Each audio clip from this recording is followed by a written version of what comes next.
My very first interview. Let's go.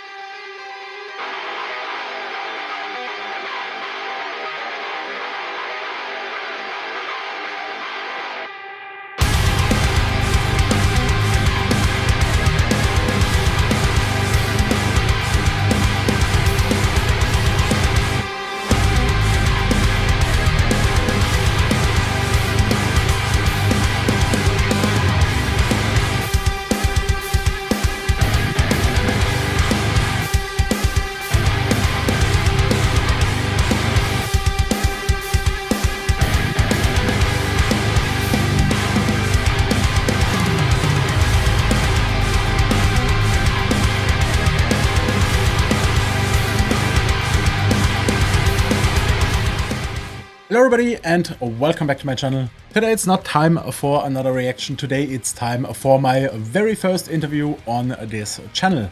And I'm really excited because I jumped over my shadow back in the day asking for an early access of the new InVisions album. And I jumped my shadow again and asked if they will be joining me for my very first interview on this channel. Since they are extremely nice guys, they agreed, and then I got crushed by tech issues.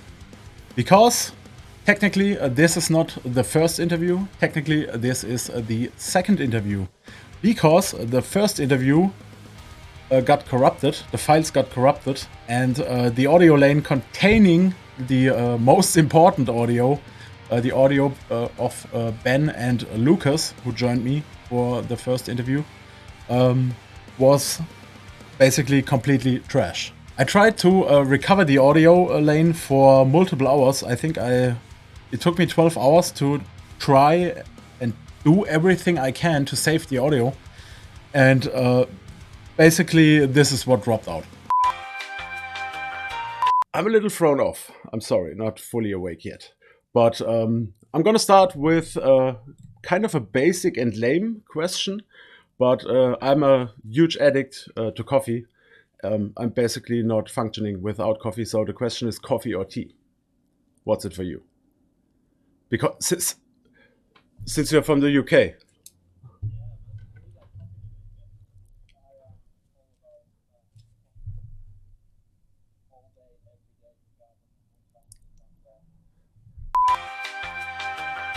So yeah, it sucks that I lost the audio. I still have the video footage, but it doesn't make any sense because you can only hear me talking. And yeah, so that crushed me on so many levels. But their promotionist, basically approached me and asked me if I want to do a retake. And I'm gonna be honest, I wouldn't have asked for a retake, because I was crushed on so many levels. But then I thought, let's move on. Let's jump back into it, because I kind of want to make it happen. So I decided to say, yes, let's do it. And I sat down. Well, I didn't sit. You know me, I'm standing. But I had an interview with two of the members of InVisions. On the first take, I had an interview with Ben, the vocalist, and Lucas, one of the guitarists.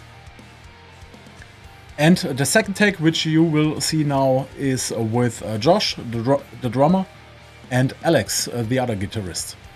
And all I can say is thank you so much for agreeing on doing it again. And I hope everybody else enjoys my very first interview, basically. And I feel that's already way too much nonsense, so let's check it out.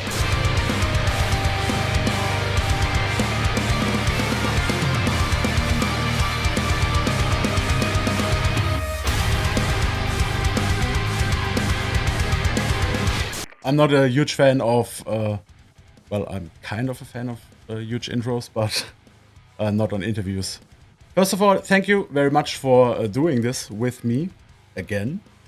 I will record an intro later, and I'm a fan of transparency, so I will of course mention that I did a take already, and that the audio was lost. And I feel we are just going right in. The first question is kind of lame, but I also asked it the other two guys. Tea or coffee? Coffee in a heartbeat. All the way, yeah. Tea sucks. Yeah. Yeah, it does. I mean, I kind of have to disagree. Tea's not the worst, but it's just black coffee just hits different, doesn't it? Like, oh, mate, absolutely. First thing in the morning, proper strong black. Yeah. Absolutely. Okay, so you are kind of like me, but I prefer to have a shot of milk in the coffee. But I'm also a coffee guy. I'm not running properly without any coffee. To be fair, as long as you don't have sugar in it, then you don't ruin the flavor. So yeah, shot of milk's that's it. Just a small shot of milk. Nice. I mean, I'm not opposed. I'm not opposed to a little bit of milk in there, you know. But given the choice, like, I would have milk if it's like instant coffee where you'd stir it.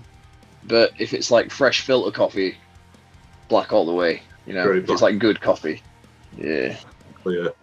Okay. Perfect. That's kind of the perfect answer for me. Then the next one, of course, you are a band, so we are talking about music. What are the major influences for you two guys in the music and the band? And how did you get into metal, basically? That's basically the main question. Yeah, I'll go first, mate. I got into metal by I was sort of introduced to like some of the older school metal bands like Iron Maiden, Metallica, stuff like that, and that basically just it blew my mind. So I picked up a guitar and I didn't do anything for about 4 or 5 years. Like I barely saw any mates. I just sat in my room, practiced, and learned riffs. And became an average guitar player, and I still am an average guitar player. I wouldn't say average. Cheers, mate. But in terms of like influences for this band, anyway, it kind of harks back a lot to sort of early 2000s metalcore. So like your Triviums, your Bullets My Valentines, Killswitch Engage is a massive influence. So, all those proper riffy bands. What about you, Josh, mate? I'd say intro-wise, very similar. And me and Al have actually spoken about this many times over the years, haven't we? Like, both started listening to Maiden and still very much love them, despite all those wrong people who say that they're not good. Very, very wrong. But yeah, again, Guns N' Roses, and I started to I was introduced to the pop punk kind of scene at a similar time as well, and then obviously discovering bands like System of a Down. I know that's not pop punk, but I was going toward the direction of Blink-182 with Travis Barker, and hearing that guy play, that's where I was like, well, that sounds and looks cool as shit. I would have loved to get involved with that. And then the more heavier side, back in the days when Kerrang and all the big music channels were still the thing, the way you'd go to check out music videos, and just seeing drummers on there, I was just obsessed immediately. So I crafted out of a cardboard box my own drum, and stole a pair of chopsticks that were in a drawer from a Chinese takeout, and started playing when I was, how old was I? I don't know, probably 25 or something like that. I'm kidding. Yeah, when I was super young, and I was just obsessed. Influence-wise, nowadays in the modern metal era, Wage War massively, love them. Stefan Klusner, his drumming is second to none. He's just so punchy and tight, and actually inspired my China cymbal choice by hearing how good his China sounded on the records, and I was like, so I'm gonna go and buy one of those immediately. Yeah, your Matt Halpins from Periphery, from the techie side of things, just accents everywhere and ghost notes, just yeah. Say that about covers me. Yeah, that's cool. So it's basically kind of a good choice wearing the Wage War hoodie today. Absolutely, mate. I already scoped it out. I was going to comment that you're having some tech difficulties that you had to figure out. You know. It's even better that way, so it's in the recording. Absolutely. That's basically also another perfect answer. Then, of course, I asked the other guys as well, what is your favorite single of the album and why? What favorite single is in the singles we've released, or just favorite track in general? Oh, the favorite track in general from the album. I'm probably going to go with, and this is Ben's favorite as well, I'm going to go with Fall With Me, the last track, just because I think that interlude before it, Inertia, leads into it really nicely. And it's kind of like, it's a kind of track we haven't really done before. It's extremely emotional. It talks about some really difficult subjects. And it's heavy in a way that we haven't done before. We're known for being sort of, I don't know, like brutally heavy and heavy breakdowns and this sort of thing, but it's more sort of atmospheric. And it's quite slow as well until you get to that last riff at the end, which is just a technical nightmare to play on guitar. But yeah, good track. It sounds awesome. I would have to say Half-Life, probably. Still to this day, it changes quite often though, to be fair.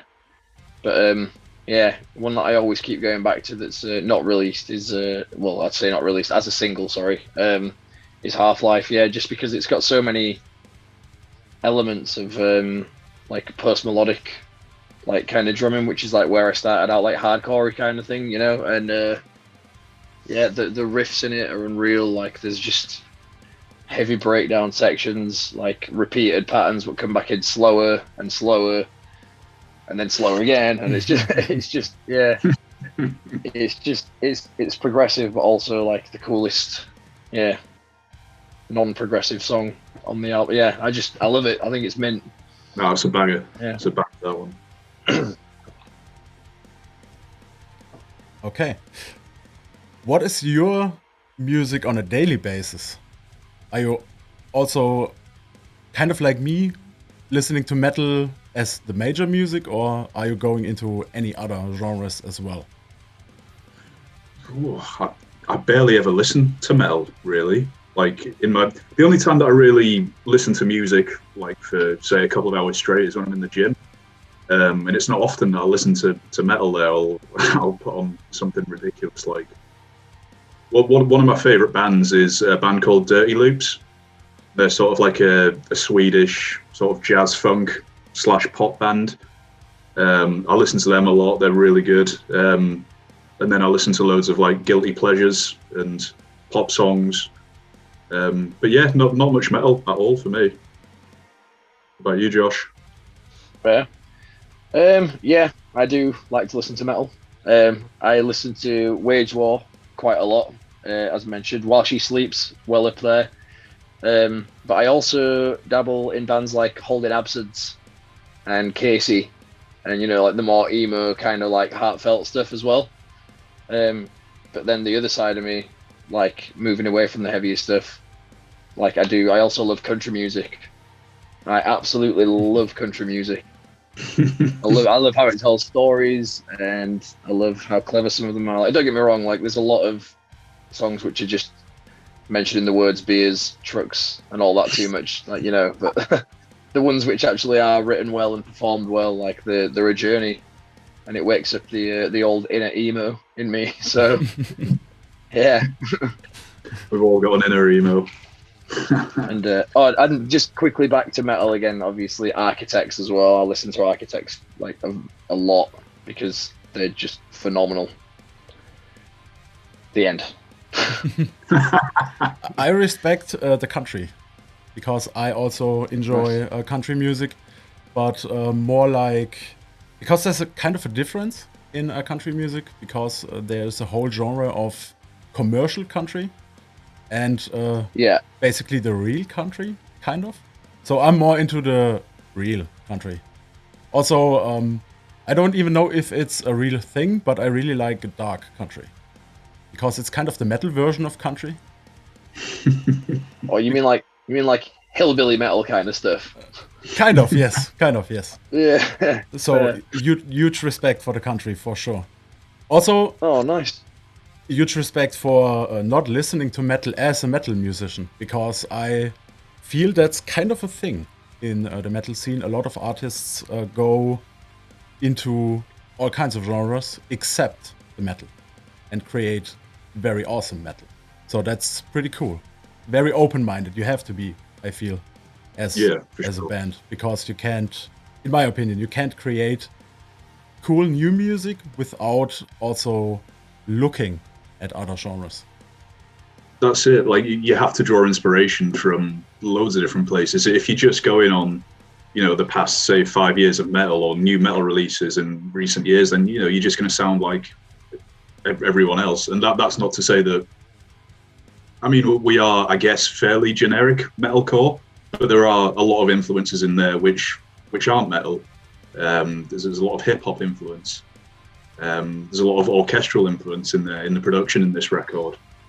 So yeah, I completely agree. You have to branch out if you want to be a creative. Speaking of orchestral, just when you say that as well, I have been known. I wouldn't say I'm a classical music fan, but when I'm driving home on long drives, say from the studio or whatever, I've got like roughly an hour in the car after you've just been like playing metal all day, all night, and like your ears are exhausted, you're exhausted. I either listen to nothing or I'll put classic FM on and just enjoy the strings, the brass. Classic FM is well good. It's nice, isn't it? And especially when a familiar banger comes on, like when you get to hear like Star Wars or like Jurassic Park or the Harry Potter theme tune, and you're like, I know this one. This is cool. Yeah. The Lord of the Rings theme tune, the absolute best piece of music ever written. It's absolutely phenomenal. Oh, yeah, the best. Don't know about the best piece ever, mate, but it's all right. No, it is good. Yeah. That's pretty cool.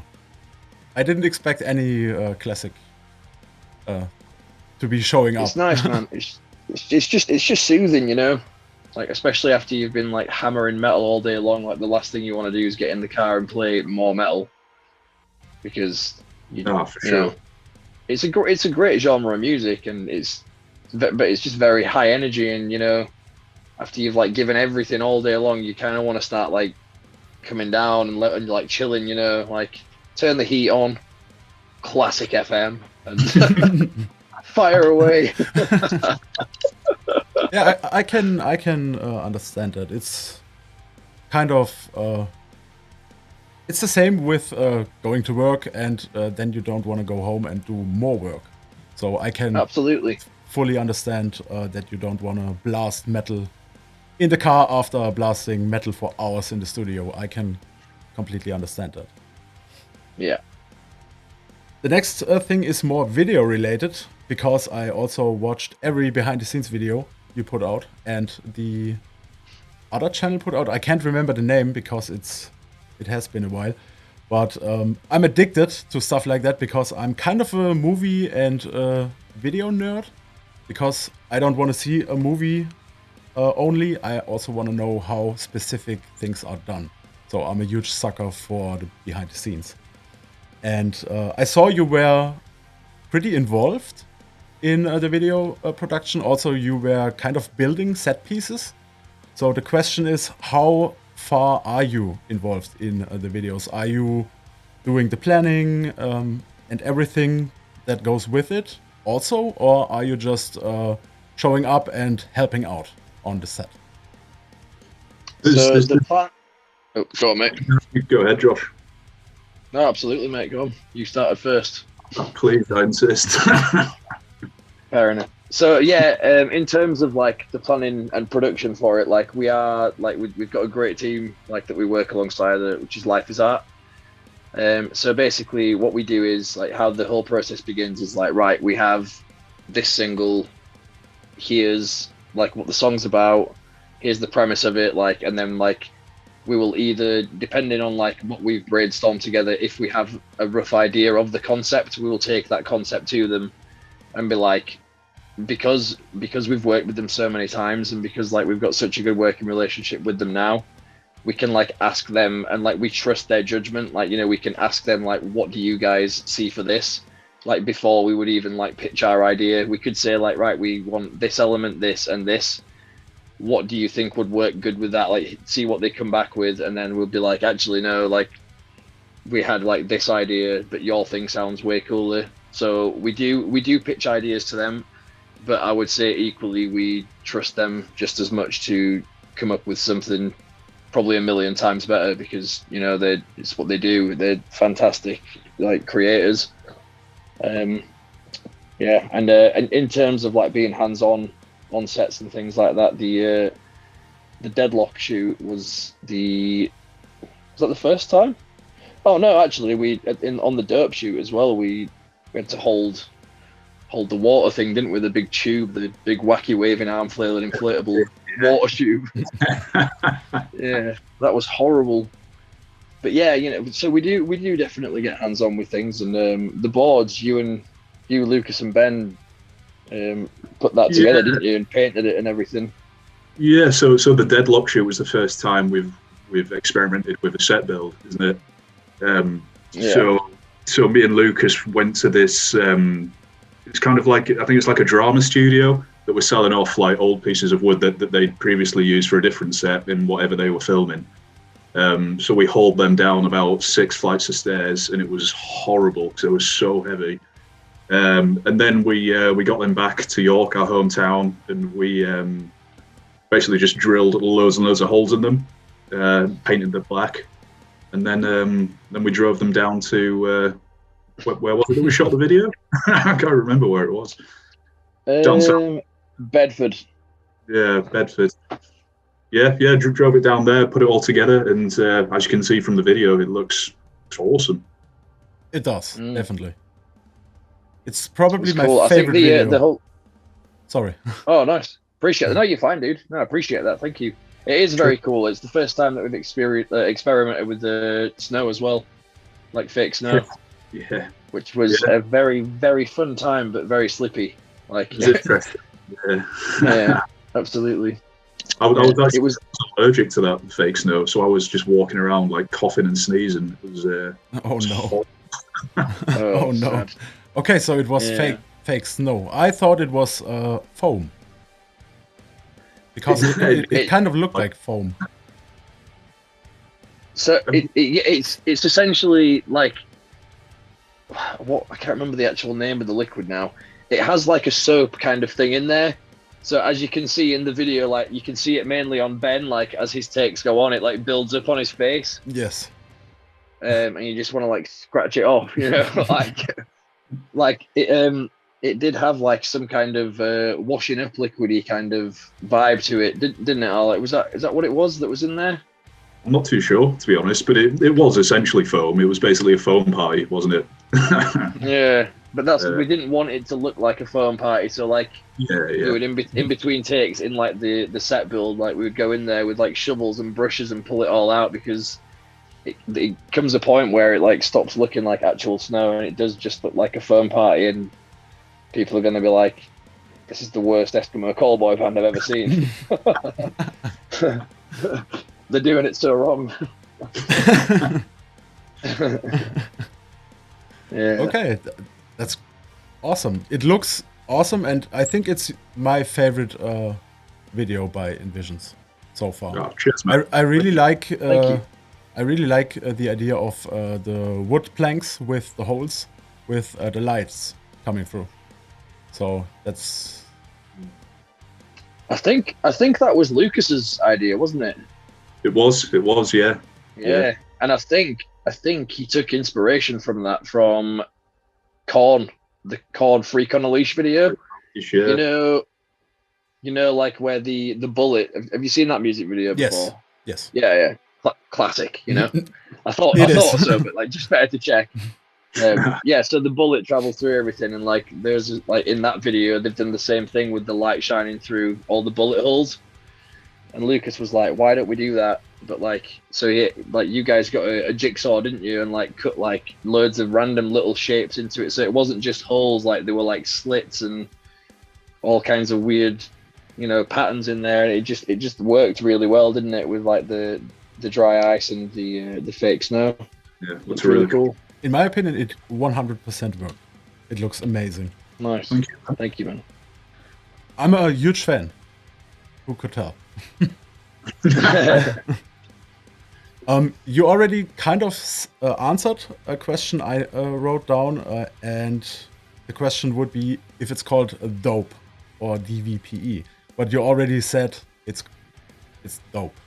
So It is dope. So you basically put in the V because it's heavier, or did you put it in because of your logo basically being a V, or is it the classic if it contains a V it is heavier? There isn't really any meaning behind it at all. It just kind of looks cool, you know. And it's got people talking. Like I've seen people call it DVPE. Some people think the V is a U and they call it dupe. So yeah, it's an interesting one. But yeah, it's definitely dope. Okay. Yeah, and it's the same with like dealer as well, isn't it? Like this the counterpart to dope and dealer, like on the album. Like, is there a V in dealer it's not? It's just spelt normally, isn't it? Yeah. On Spotify, it is spelled normally. I was wrong. I thought we also did it in that as well. I don't know. I haven't heard the album, so I have no idea. You should check it out, man. Oh, yes. Nice. I might do, yeah. So you clearly didn't buy a copy. Nah, those guys suck. Alrighty, let me delete the DVP question because I planned it to put it at the end, basically, because it's a simple question. Then the next one, you can see in the Deadlock video Lucas doing some screaming along. And I already asked him, but I have to ask again because the audience doesn't know. Did he do the vocals? And did you guys also do vocal bites or vocal pieces on the album? So yeah, that section in Deadlock, Lucas did the vocals for that. It's actually from when me and Lucas went into the studio during pre-production for the album, and what we usually do, how we write songs is me and Lucas will come up with something, and then we'll go into the studio and we'll demo some vocals, or Lucas will demo some vocals. And so that section there, where you can see Lucas singing, is actually come from that demo session, which is pretty cool. We just decided it sounded absolutely brilliant. So yeah, we kept it in. But I definitely don't do any vocals on the album. What about you, Josh? Not a single one. No.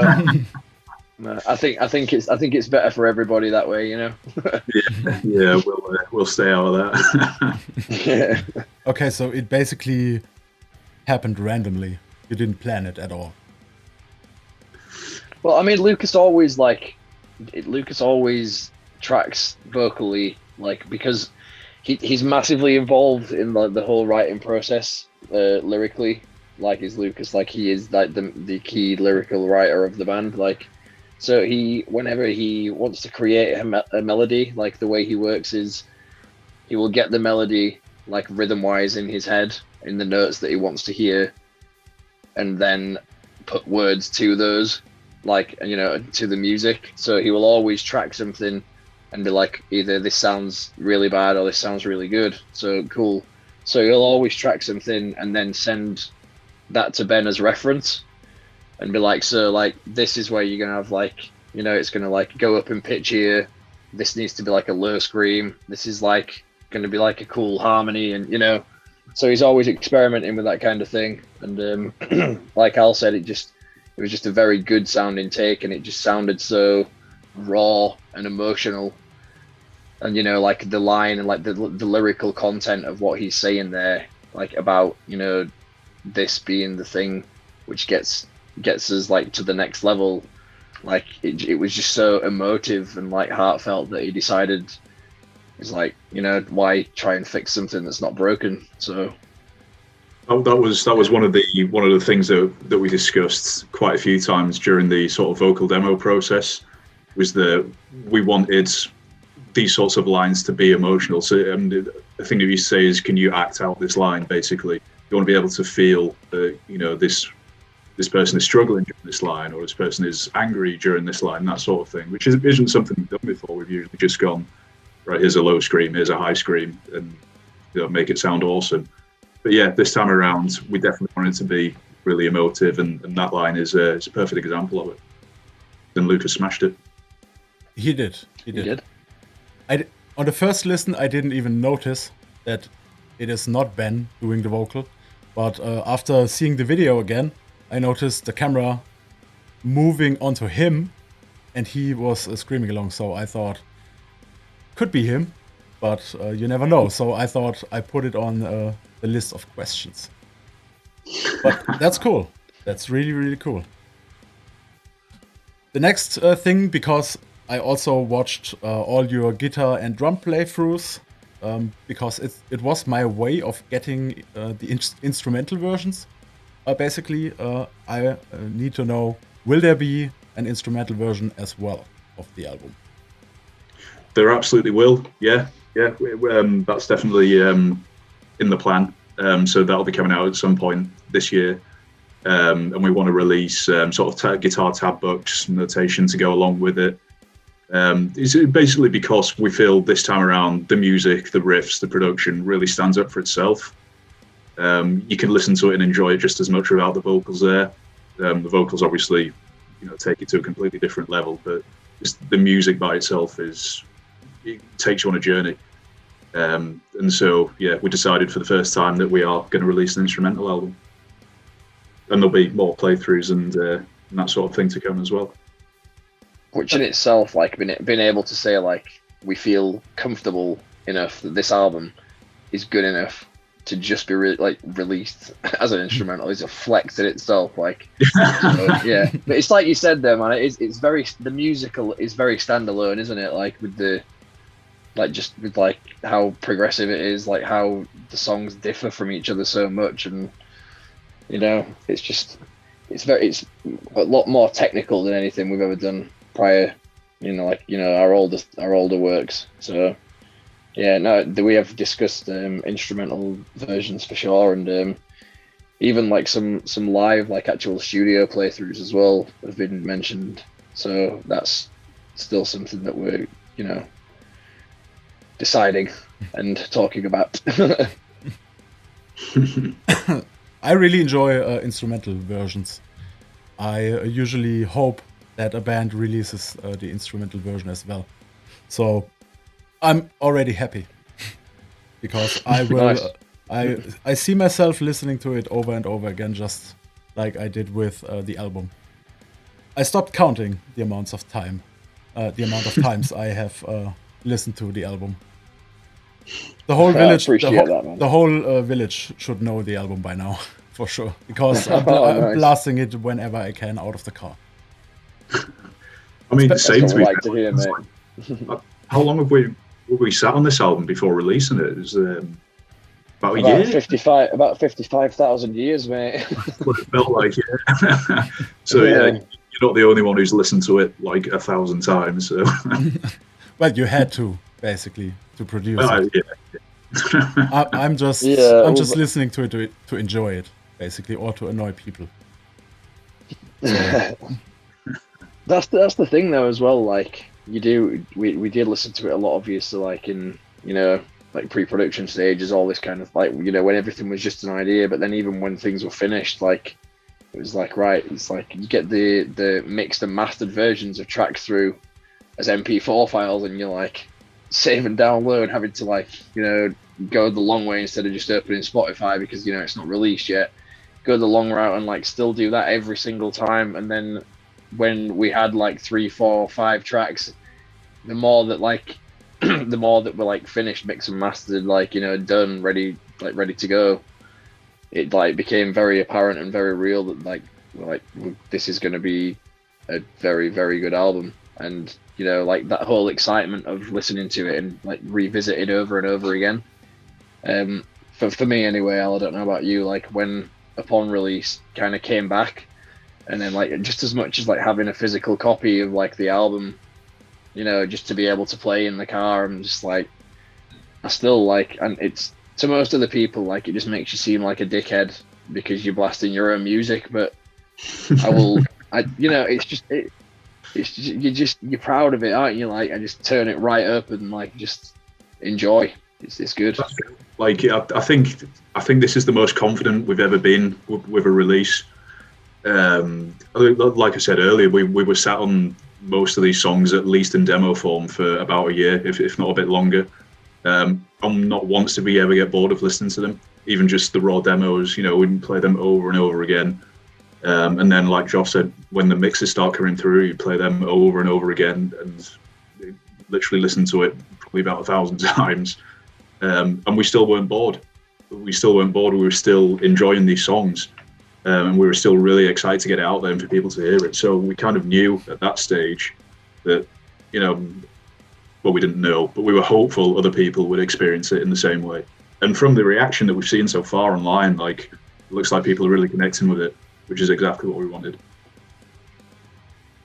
That's perfect. I'm a little thrown off. I had a thought, but I kind of lost it. I'm sorry. Yeah, I can completely feel you on listening to bits and pieces of it over and over again, but not from producing music, because I don't have any musical talent at all. But when I'm doing anything video related, which involves audio or specific editing to audio, you're kind of listening to 3 seconds 1,000 times or more. So I can completely feel you. But I think it shows that it's a high quality album, that you are not bored of it after listening to it 1,000 times. Yeah, for sure. And so far I can only agree, because I'm still listening to it when I'm at work, when I'm just sitting here doing video editing. I like the energy, and yeah, it's just a perfect album. Also, it was the first album. That, man. The first album I checked out in 2022. So, Nice. So that was for me kind of a little milestone. Also, jumping my shadow, contacting you, asking for an early access was. I wouldn't have done it a year ago. I wouldn't had the balls to ask, to be honest. Fair. Yeah, we saw appreciate the reaction as well. Yeah, I saw the album reaction video, which was awesome, man. It was a good watch there. Enjoyed it. Yeah, thank you for that. Oh, I'm thanking you for giving me the opportunity to do it. I think I would have done it anyway, but having the early access was kind of a luxury, because it was a little more chill to record and edit. I could really take the time I wanted to. Yeah, absolutely. Not rushing around. Yes. Then I think it's more of a personal question, because I'm from Germany. Any plans on touring through Germany? And if yes, when? And I don't think you would know the locations yet, but when would be a basic question. Go on, mate. We're getting a few bits and bobs for Europe sorted at the moment. It's looking like we're going to be coming through there. Well, can't say the exact date, but start of the summer, basically. We absolutely love playing in Germany. Like, I think all of us there is it's just the best place to be, isn't it? Like, it really is. Yeah, the fans there are absolutely amazing. The food is great, and some of the venues we played there have been just like insane, haven't they? Like, just so memorable. Yeah, one of my all-time favorite venues that I've ever not only been to but had the pleasure of playing as well was Munich Backstage. Backstage, yeah, man. So cool. Sick. So cool. Yeah, we stayed there as well, didn't we, for 2 nights? Yeah, we slept over in the green room because we had a couple of days off, or a day off or something, didn't we? Yeah. And they were like, yeah, it's cool, you could just go stay in the green room, use the showers, drink the waters from the fridge. So we just played poker and enjoyed showers in the hottest summer in the world. That's pretty awesome. So, of course, I'm hoping you will at least visit the southern part of Germany, so I may be able to get a ticket. Oh man, that would be sick. That'd be sick. Also, Absolutely. especially after the whole pandemic thing, it is time to visit concerts again. So I'm really looking forward to that. And if you are visiting the southern part of Germany, I will 100% try to get a ticket. Oh hell yeah, man! Absolutely. If we do come through, mate, just drop us a message and we'll guest list you. Yeah, absolutely. Yeah, we'll go for a beer. Yeah. Okay, that's crazy. Thank you so much. No worries, dude. Of course. Then the last questions, because we are kind of going for 40 minutes already. I saw you commented a lot on reaction videos, and you are kind of quick on replying to YouTube comments on your videos. Because I'm also going on a streak of watching other reactors if I enjoy a song. So how do you classify reactions? Is it a cool kind of content for you guys? Or do you see it more like kind of a free marketing tool?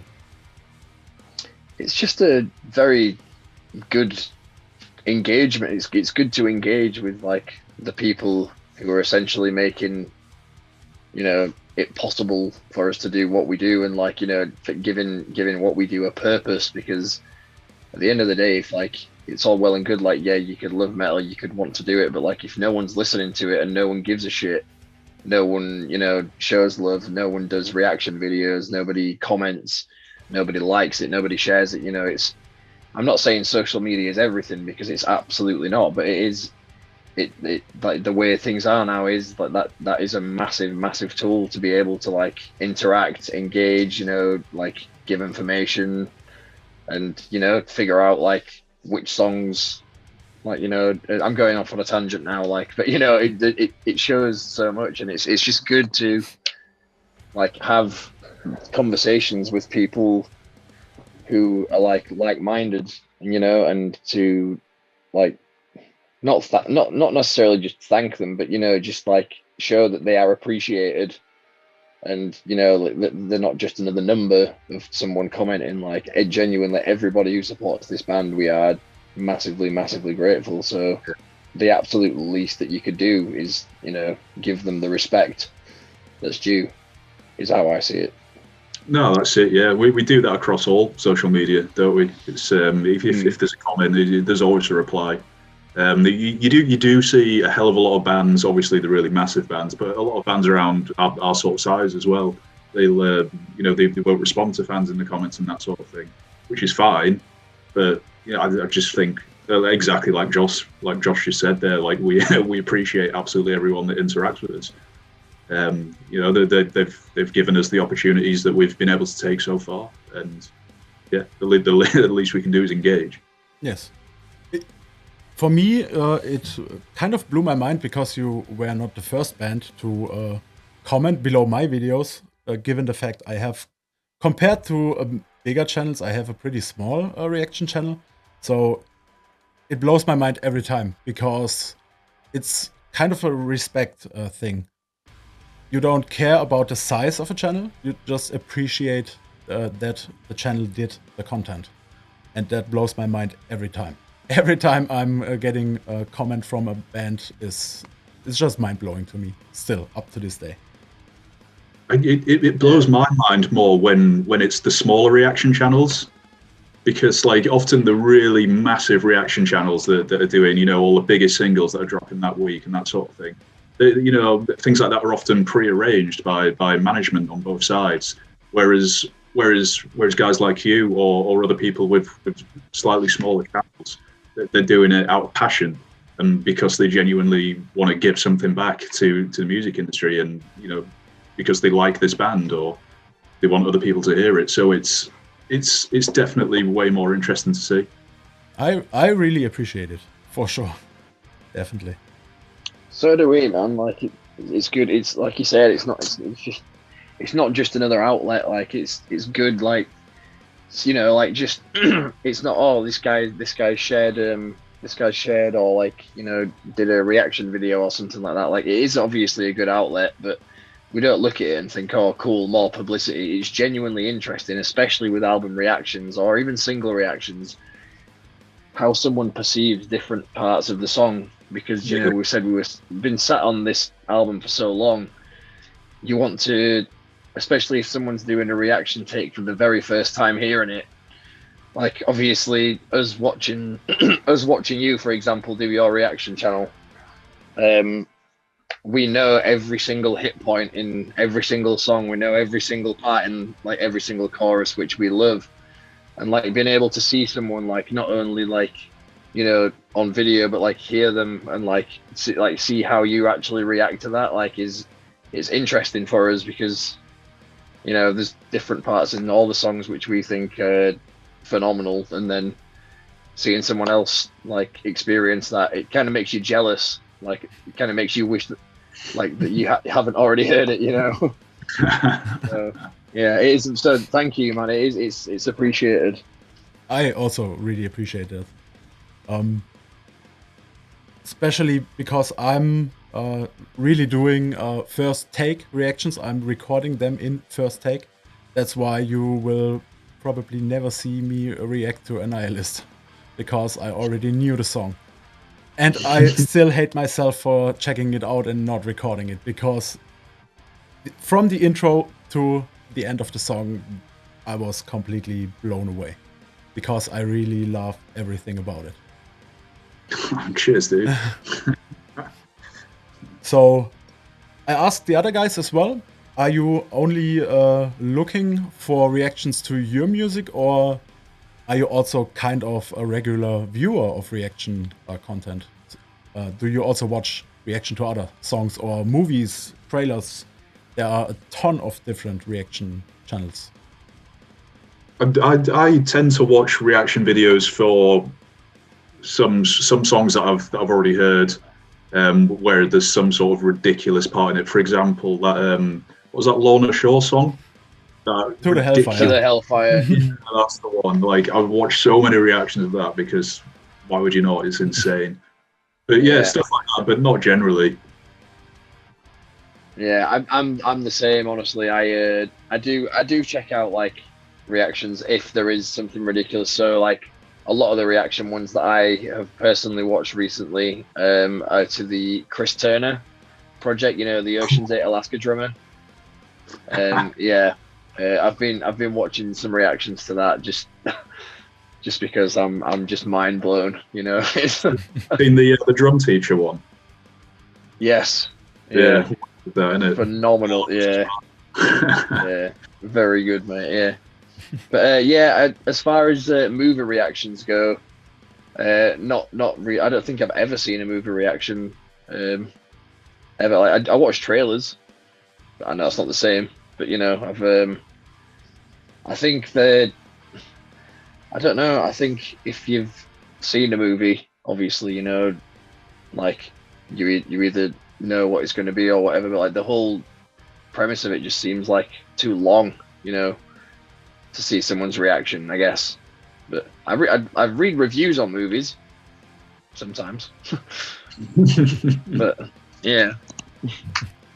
Yeah, it depends on the channel, but I also don't really watch too many other reactions, especially because I have a list of songs I want to react to, so I am not really able to watch that many other reactions in the first place. But I catch myself going on a streak. Example, it happened for Dope. After I recorded my video, I went online and checked every other reaction I could find. Because it's like you said, for you it's the ridiculous part, like Lorna Shore to the Hellfire, which is ridiculous.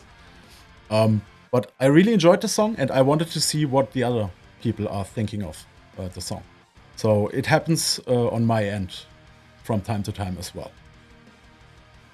Yeah, those dope reaction videos were. There was so many of them, and they were insane. Like some of the faces people were pulling at that end breakdown, it was just so good. Yeah. That's the purpose of our videos, I think. And then, of course, do you have a favorite reaction channel? And also, I don't want to force an answer, so I'm excluded.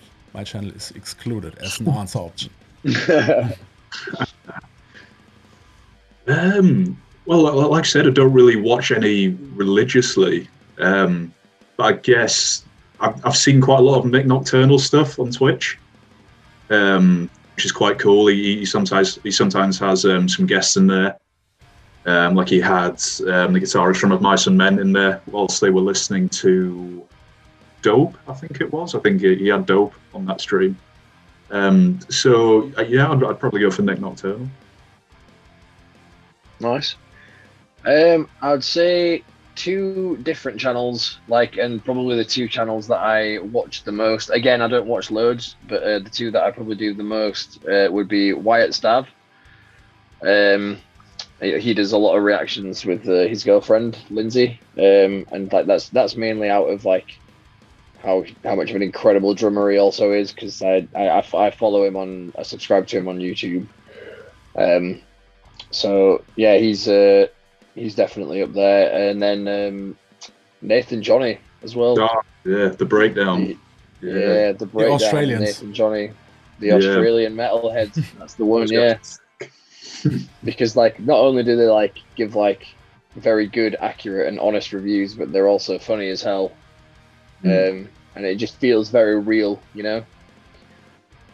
when they're it's all very real and not staged or anything. You can just tell whatever they're thinking and whatever they're saying is exactly what's going on in that very moment. So yeah, they make it very easy to watch. They do, yes. I know Nick, Nick's channel. I don't know him personally.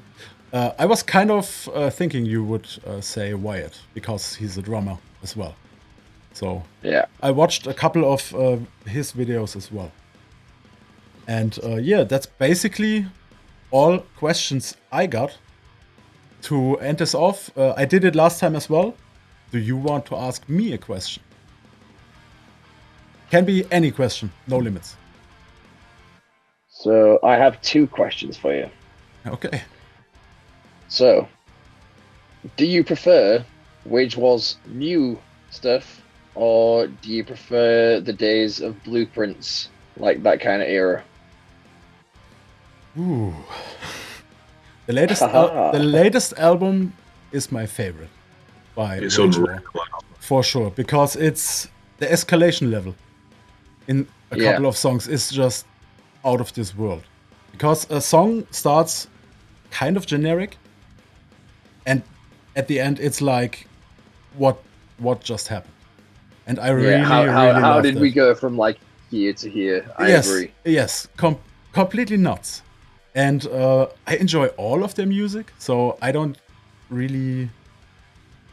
can't really say I'm more in the Blueprints area or in the, what was the album called? Manic?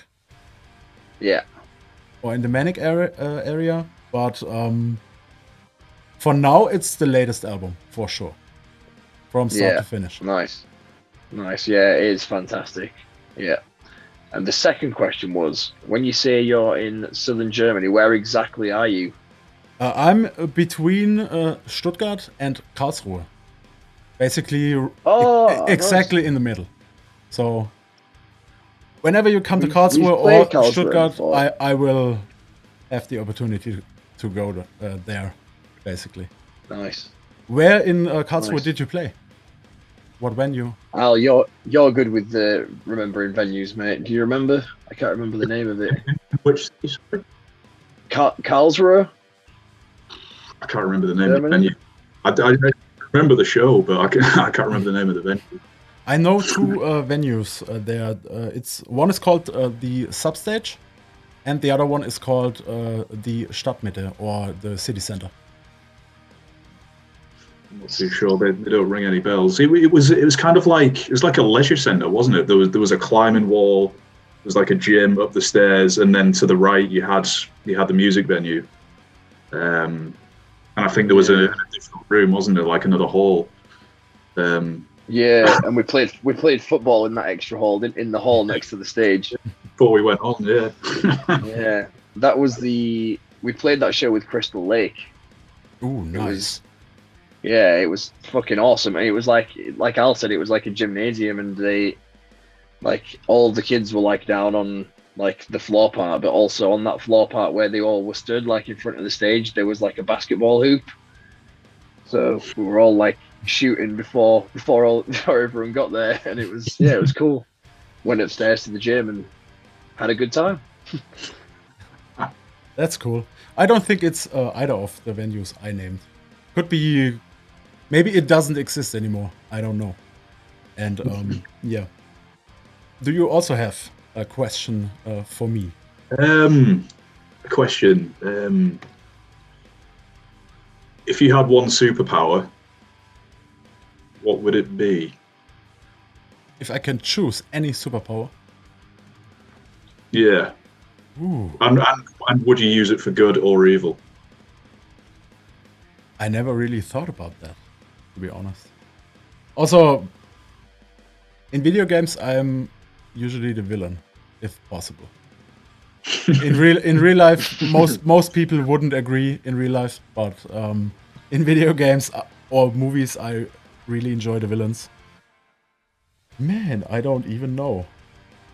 Flying would be a cool thing, because Flying, sick, yeah. You wouldn't need a car or any kind of transportation. But being strong would also be pretty awesome, because lifting up a car without any issues would also be pretty awesome. But I think I would choose flying, because traveling would be so much easier. How would you use that for evil, though? For evil? Well, you could easily get away. Yeah, I guess so, yeah. True. Basically, if you... Theoretical, of course. If you rob a bank, get out the front door, take off. You're gone. Easy peasy. But what if you've stolen too much money and then you try to fly away and you can't fly because it's weighing you down? Yeah, there is that. You'd want to be strong in that case, wouldn't you? Like, you should have gone for strength there. If you're really strong, you can just grab the money, run out to the front of the bank, do one really powerful squat, and like squat high enough that you're on top of a building, and then just squat from building to building. Okay, then I would need a bucket of green paint, because then I could be the Incredible Hulk, basically. Nice. Good Nice. stuff. Oh man, that was a trick question for sure, because I never thought about any superpowers or having any superpowers. Oh, I have to think about it all the time. I may be too grounded to think about superpowers. My superpower is basically working without getting tired. So yeah, it's not really a power; it's more like a curse. But it works so A far. curse that you wouldn't change. Maybe one day. So yeah, I think we are officially done now. I'm absolutely amazed of how smooth it went again, and I'm kind of scared to stop the recording and check if everything worked now. But I will stop the recording now and check if everything worked. Thank you so much for doing this again with me. I really, really, really appreciated it, and I wish you a good one for sure. No, thank you. Thank you. Appreciate it. Thank you, man. It's been good.